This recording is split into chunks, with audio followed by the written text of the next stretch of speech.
Welcome to Storyteller's Hearth Fireside Tales, where legends come alive by the glow of the fire. Tonight, we gather to share a tale steeped in mystery, love, and the timeless allure of the mountains of Wales. A story that has echoed through the centuries, whispered in the shadows of ancient Welsh castles. This is the legend of Llywelyn and Eleanor, the true prince and princess of Wales. So, settle in, let the warmth of the hearth embrace you, and allow your imagination to wander to a place where the Welsh hills guard their secrets, and the line between myth and reality fades. If you enjoy our tales, don't forget to like, share, and subscribe to Storyteller's Hearth Fireside Tales. Your support keeps the fire burning and the stories flowing. Now, let us begin. In the misty hills of Wales, where the rivers sing ancient songs and the mountains stand as silent sentinels, the story of Llywelyn ap Gruffudd begins, a tale of courage, betrayal, and the unyielding spirit of a nation. But this is no ordinary story.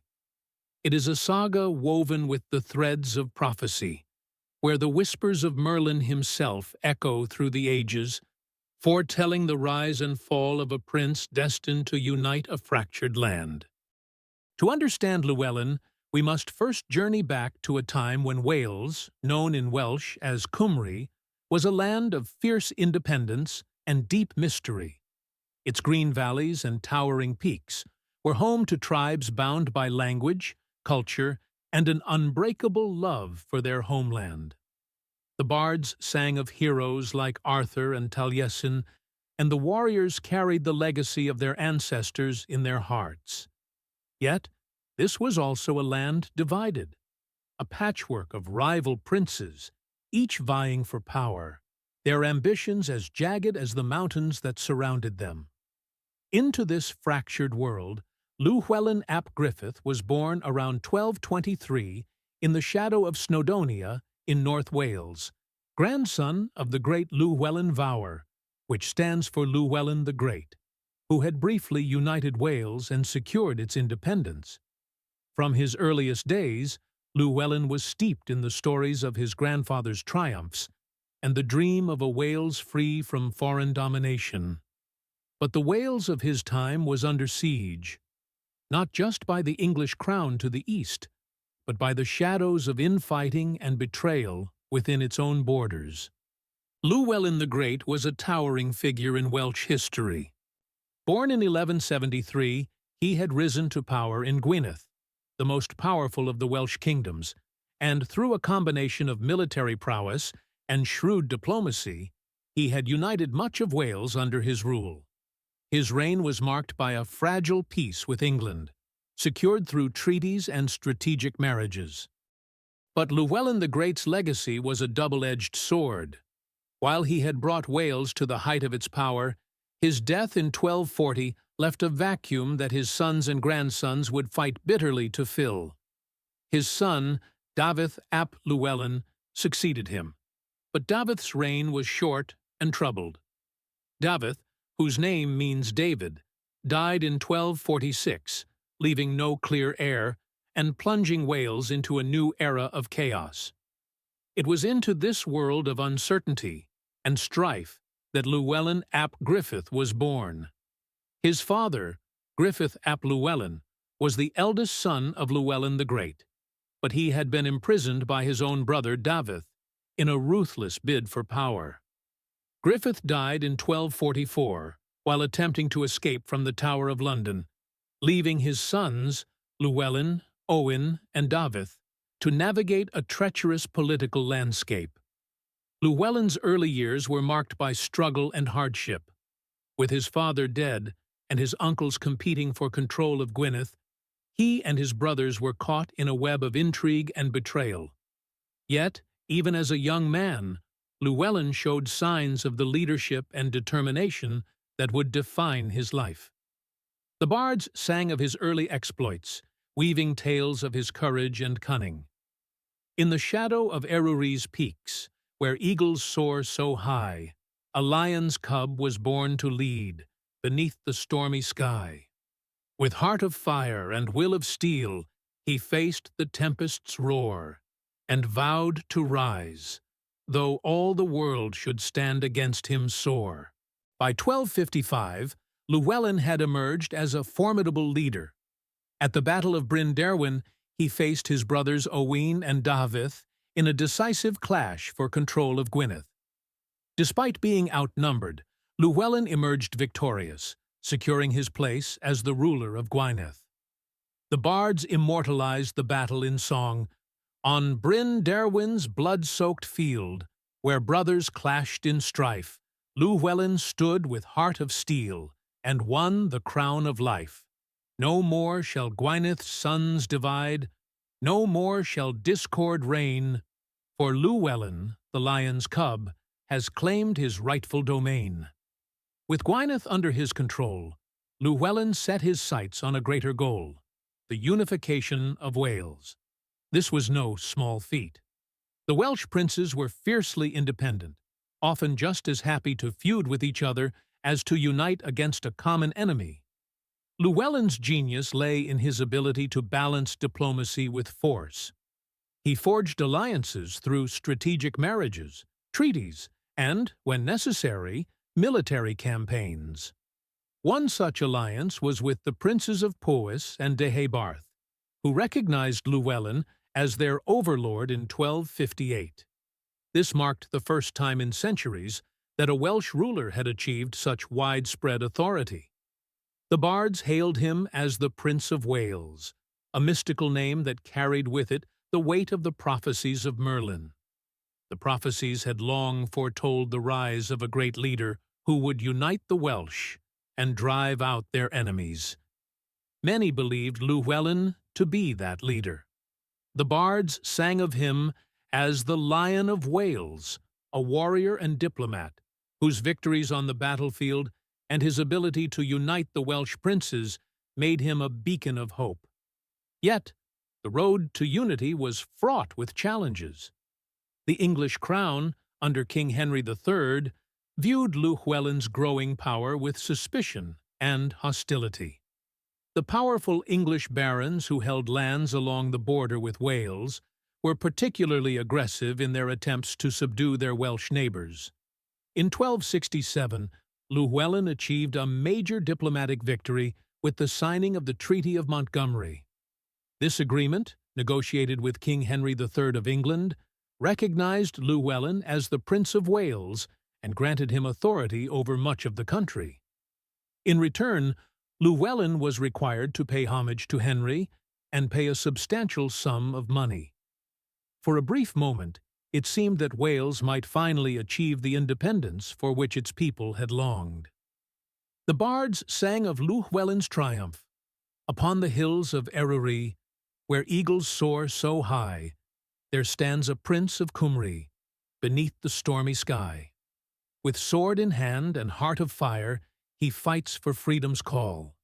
Llywelyn, Lord of Gwynedd, the last and greatest of them all. Yet, even as Llywelyn celebrated his victory, a storm was gathering on the horizon. The death of Henry III in 1272 brought his son, Edward I, to the throne. Edward, known as Longshanks, meaning long legs for his towering height, and the English Justinian for his ambitions adventurism, was a formidable and merciless ruler. He had no intention of allowing Wales to remain independent. He seemed to hate the Welsh and Scottish alike. In this unsettled backdrop, the story of Llywelyn ap Gruffudd and Eleanor de Montfort unfolds, a tale of love, politics, and tragedy. Their marriage was more than a union of hearts. It was a bond forged in the fires of rebellion and the thorns of political intrigue. It was a true love story that would shape the fate of Wales and leave an indelible mark on history. When Edward I began to reign, England was a kingdom torn by civil war. It was a time when alliances were as fragile as glass, and love could be both a weapon and a shield. Llywelyn ap Gruffudd, the Prince of Wales, was a man of iron will and unyielding ambition, who by the 1270s had united much of Wales under his rule and earned himself the title of Prince of Wales. His victories on the battlefield and his ability to unite the Welsh princes made him a symbol of hope and resistance. Yet his position was precarious. To the east lay England, ruled by his formidable enemy, Edward I, a king determined to bring the Welsh to heal and control the land's rich resources. Llywelyn knew that to secure his legacy, he needed more than military strength. He needed alliances, both within Wales and beyond. And so, he turned his gaze to Eleanor de Montfort, a woman whose lineage was as illustrious as it was controversial. The beautiful Eleanor de Montfort was no ordinary bride. She was the daughter of Simon de Montfort, the rebellious Earl of Leicester who had led a revolt against King Henry III and had briefly seized control of England. Simon's rebellion had ended in his death at the Battle of Evesham in 1265, but his legacy lived on in his children. Eleanor, his youngest daughter, was a woman of great intelligence, courage, and political acumen. Her marriage to Llywelyn was not just a personal union. It was a political masterstroke.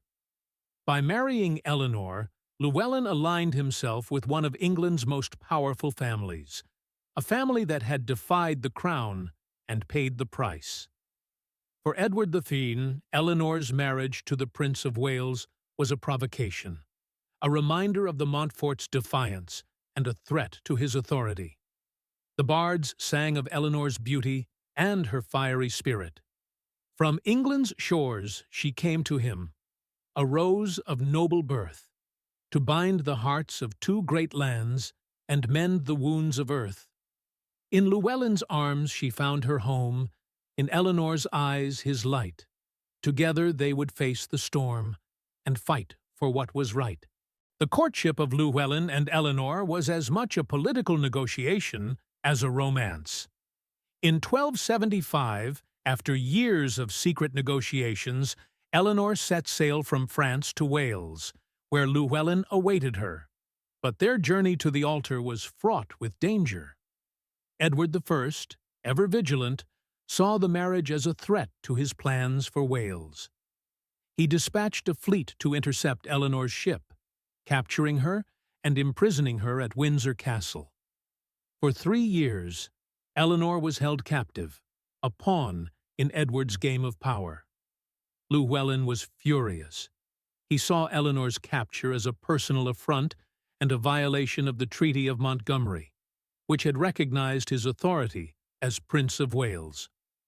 He wrote to Edward demanding Eleanor's release, but the king was unmoved. The bards sang of Llywelyn's anguish. The lion roars in Eryri's heights, his heart aflame with ire, for Edward's hand has stolen his rose and quenched her spirit's fire. But though the chains may bind her flesh, her soul shall never yield, for love is stronger than the sword, and fate a fickle field. In 1278, after years of negotiation and pressure, Edward finally relented. Eleanor was released, and she and Llywelyn were married in a grand ceremony at Worcester Cathedral. The wedding was a spectacle, attended by nobles from both England and Wales. It was a moment of triumph for Llywelyn, a symbol of his growing power and influence. But the marriage was also a calculated move. By marrying Eleanor, Llywelyn not only secured an alliance with the Montfort family, but also strengthened his claim to legitimacy.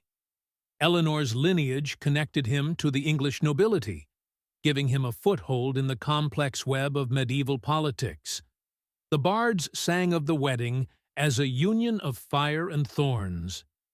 In Worcester's hall, beneath the cross, two hearts were joined as one, the lion and the rose entwined, their destiny begun.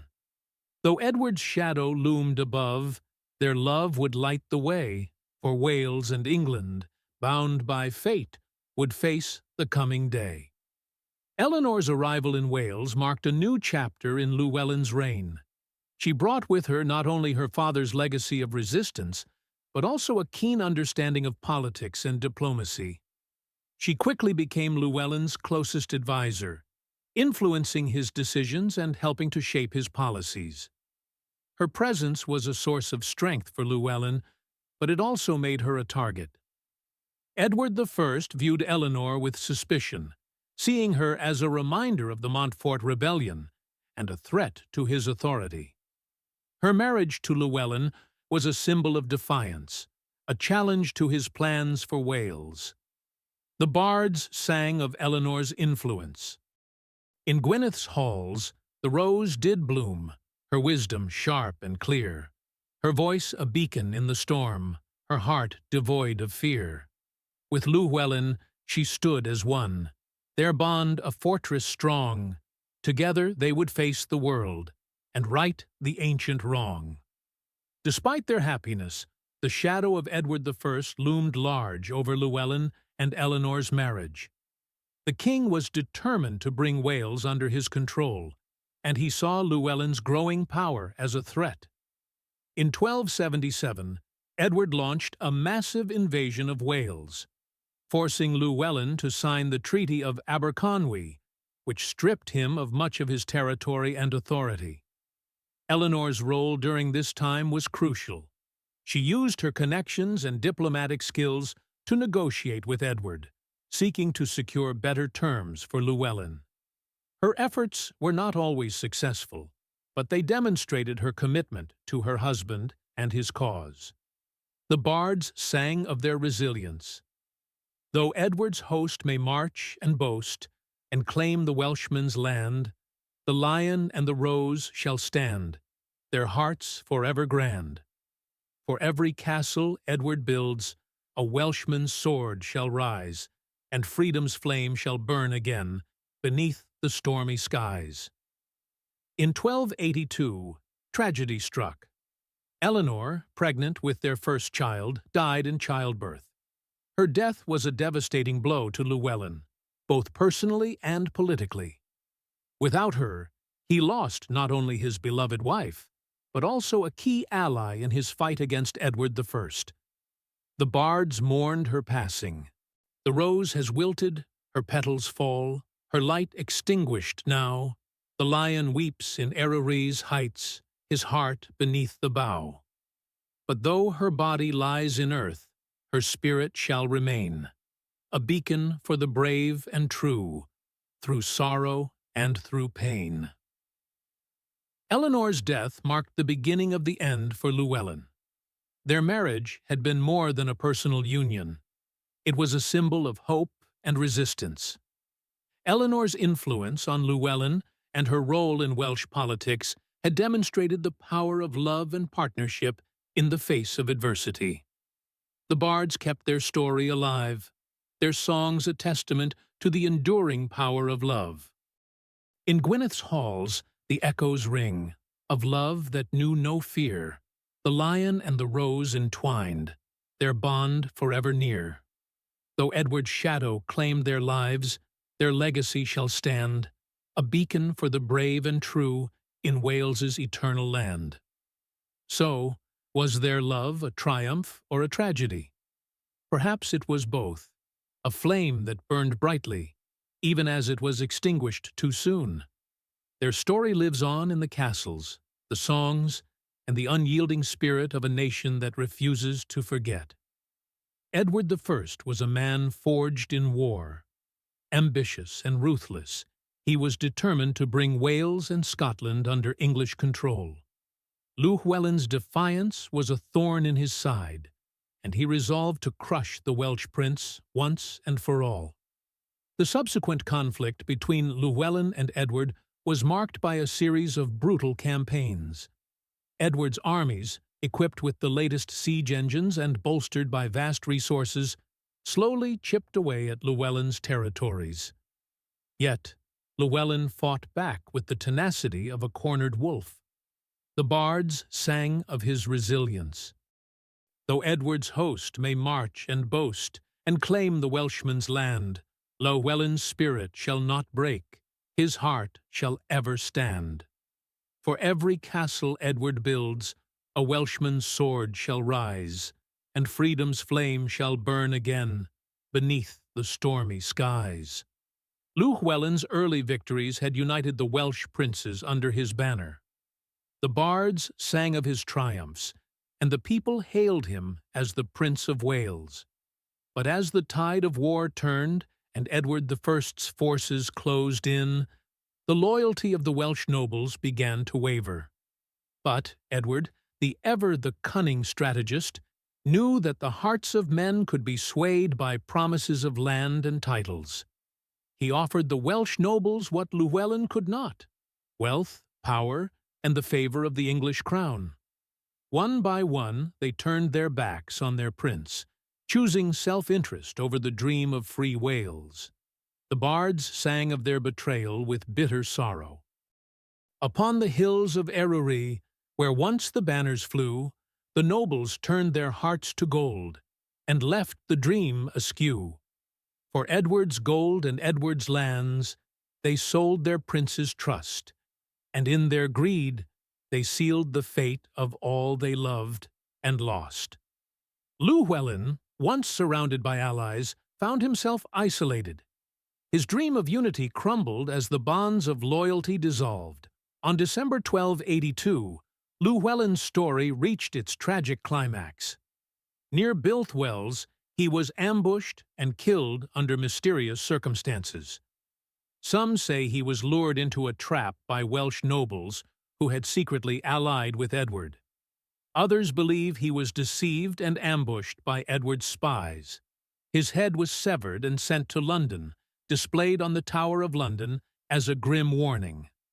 The bards mourned his death, their songs echoing through the valleys. The eagle of Eryri has fallen, his cry is heard no more. The hills of Cymru weep for him, from mountain to the shore. But though his body lies in earth, his spirit shall remain, a beacon for the brave and true, through sorrow and through pain. Llywelyn's death, for many, marked the end of the hope of Welsh independence. Edward I built a network of castles to subdue the land, and Wales fell under English rule. Yet, the spirit of resistance lived on. The prophecies of Merlin spoke not just of loss, but of a future hero who would someday rise to reclaim Wales. To this day, legends persist. Some say Llywelyn's ghost haunts the hills of Cilmeri, where he was ambushed. Others believe he will one day return to lead his people to freedom. The bards keep his memory alive, their songs a testament to his enduring legacy and the strength of the Welsh hope. On Cilmeri's lonely hillside, where the mist rolls thick and grey, a shadow walks at midnight where the prince once made his way. His sword is rusted, his shield is cracked, but his eyes still burn with fire, and those who see him tremble, for they know he'll never tire. As the mists of time roll over the hills of Wales, the question lingers: has anything changed in human nature? The story of Llywelyn and the betrayal of the nobles is not unique to the 13th century. It is a tale as old as history itself, repeated in countless forms across the ages. The allure of power, the temptation of wealth, and the fragility of loyalty are constants in the human experience. Men and women have always been swayed by self-interest, even at the cost of their ideals. The Welsh nobles who betrayed Llywelyn were not so different from the politicians, generals, and leaders of later centuries who have sacrificed their principles and our futures for personal gain. Yet, there is another side to human nature, one that Llywelyn embodied. It is the capacity for courage, for selflessness, and for the pursuit of a greater good. Llywelyn's dream of a united Wales was not just a political ambition. It was a vision of freedom and dignity for his people.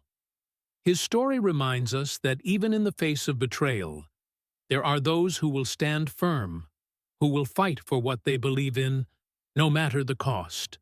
The bards, in their wisdom, captured this duality in their songs. For every heart that turns to gold, another stands as stone, and though the dream may falter, it is never truly gone. The lion's roar may fade away, the rose may lose its bloom, but in the hearts of those who dream, the flame shall still consume. Llywelyn ap Gruffudd was more than a prince. He was a symbol of hope, a figure foretold by Merlin, and a reminder that the fight for freedom is never truly over. His story lives on in the castles, the songs, and the unyielding spirit of a nation that refuses to forget. So, was Llywelyn the hero of Merlin's prophecy of "A people clad in wood, and iron shall come from across the sea, and the mountains shall tremble at their coming. The dragon of the island shall rise in wrath, but its flame shall be extinguished by the serpent's cunning. Yet from the ashes of the fallen, a new dragon shall emerge, and the people shall rise again, united and free." Were the people from across the sea the Norman nobles or Plantagenet kings? Was the dragon of the island Llywelyn? Was Edward the First the serpent's cunning? And does a new dragon shall emerge foretell a future leader or resurgence of Welsh independence? Or is his story just a misguided hope that the flame of freedom will one day burn again? The answer lies in the misty mountains of Wales, where the past and the future are forever intertwined. Today, Llywelyn is remembered as a symbol of Welsh pride and resilience. His story is a reminder that the fight for freedom is never truly over, and that the choices we make, whether driven by greed or by courage, shape the course of our history. So, has anything changed in human nature? Perhaps not. But the story of Llywelyn ap Gruffudd reminds us that even in the face of betrayal, there is always the possibility of redemption, of courage, and of hope. In Eryri's shadowed peaks, where eagles still do soar, the lion's spirit lingers, as it did in days of yore. For though the nobles turned away, and Edward claimed his prize, the dream of Wales shall never die, beneath the endless skies. In the same way, Edward in 1296 delivered a profound insult to the Scots by seizing their Stone of Destiny and relocating it to Westminster Abbey. In 1301, he committed what many Welsh people regarded as the ultimate affront. He bestowed the mystical title of Prince of Wales upon his own son, Edward. This act initiated a tradition that continues to this day, wherein English monarchs confer the title upon their heir apparent. For many, this remains a deeply symbolic and contentious gesture, seen as an enduring imposition of English authority over Wales, a reminder of their subjugation that still resonates centuries later. Thank you for joining us by the fireside tonight. If you enjoyed this tale, please like, share, and subscribe to Storyteller's Hearth Fireside Tales. Your support helps us keep the flames alive and bring more legends to life. Until next time, may your stories be rich, your hearth be warm, and your imagination forever wander. Good night.